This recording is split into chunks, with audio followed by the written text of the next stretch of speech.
households will pay a £170 a year green levy on energy bills in the coming days, with Rishi Sunak and Jeremy Hunt accused of slyly shifting costs back to consumers.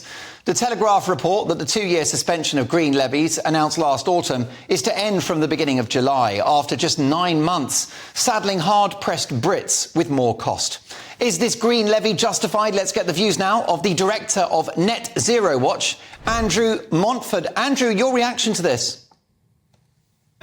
I see this as shuffling the deck chairs, actually.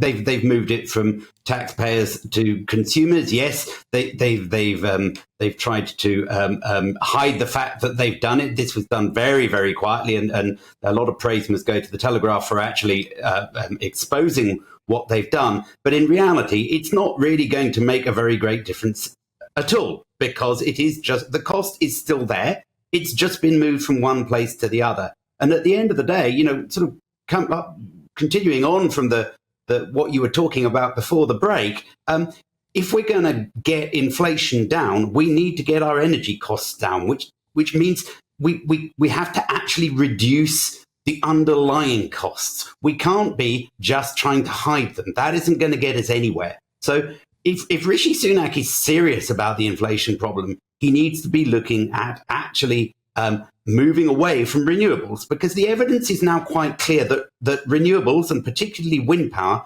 are incredibly expensive. There has been a huge multi-year campaign to convince the public that wind power is becoming very, very cheap. And Nigel on your panel there has clearly believes it. It simply is not true. There's been a whole series of people, myself included, who have analysed the financial accounts of every single offshore wind farm in the UK, and there is no sign of the costs coming down in any significant way.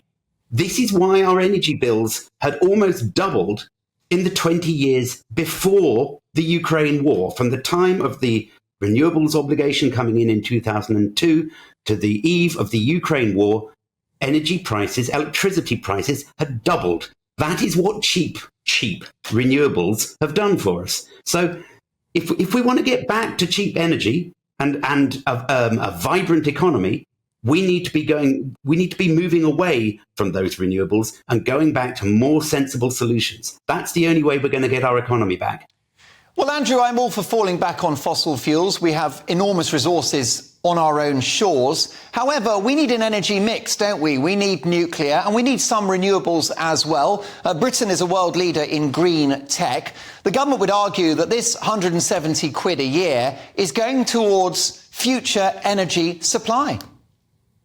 Well, the green levies are essentially subsidies to wind farms, is the guts of it. Now, in the 20 years that we have been subsidizing them, the costs, well, they went up for the first 10 years, and they have come down a little bit since. Now, the question is, those subsidies were put in supposedly to start the industry up, to get it over those first few difficult years, and then they'd go away and it would all be super cheap. It hasn't happened. The question is, when are the subsidies going to stop? And in reality, the truth is that the renewables are never going to be cheap enough, because they make the rest of the system so inefficient. So when you say we need some renewables as well, I would say, no, we absolutely don't need some renewables as well, apart from a small amount of hydro that we already have. And unfortunately, there isn't scope for expanding that. If we had lots of empty valleys that we could flood, I would say, fine, let's go and do lots of hydro.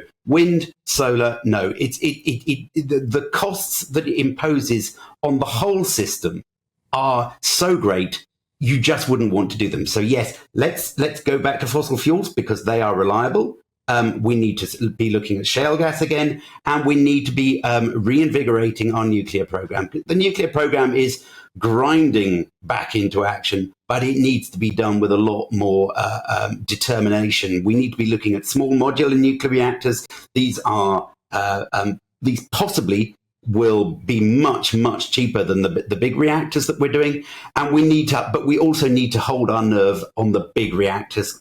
Yes, the ones we're doing are expensive, But if we do 2 or 3 of them, number 2 will be cheaper and number 3 will be cheaper still, and so on. That's what they do in countries like Korea. They keep building them again and again and again, and then they get cheaper. So there is a way forward that will be not zero carbon, it will be lower carbon, but the government isn't interested. They are in the grip of the green lobby. There are too many Conservative MPs who have a religious commitment to the green agenda, and they're not going to let go, no matter what the pain to the consumer. And that is the problem that the Conservative Party faces.